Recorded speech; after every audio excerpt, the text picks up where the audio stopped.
Good afternoon. Today I'd like to present to you the logos for Zoe Sightseeing Company. It's a company that takes you around different places and sees national treasures and monuments and things that are important to the culture. The first one I'd like to talk about is Zoe Sightseeing for India. That's the one on the left side of your screen. As you can see, it's an outline of the Taj Mahal. The Taj Mahal is a huge part of the Indian culture.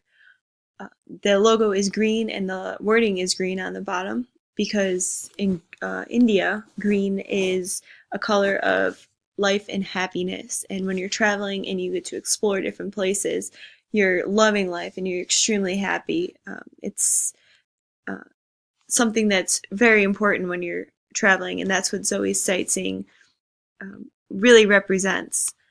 On the right side is a outline of the Washington National Monument. It's a huge national treasure. It also depicts power.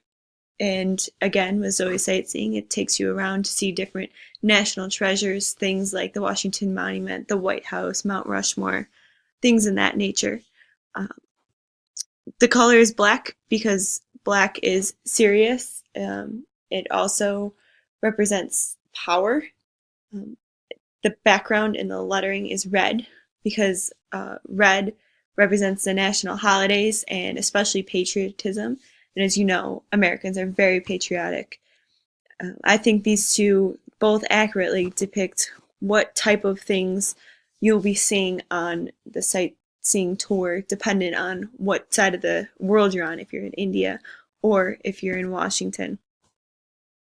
The marketing organization should consider the importance of the colors, the icon that was selected, and how these different icons and symbols can be used on different types of materials, such as t-shirts or pens or little things that you can give out before, after, or to market your company.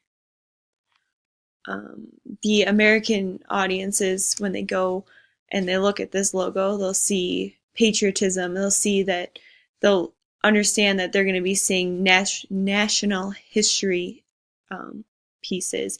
Same with when you go to India, they'll recognize that the Taj Mahal is a huge part of history and it's very important. And those are the type of things that you will see. So I hope that you will choose my logos.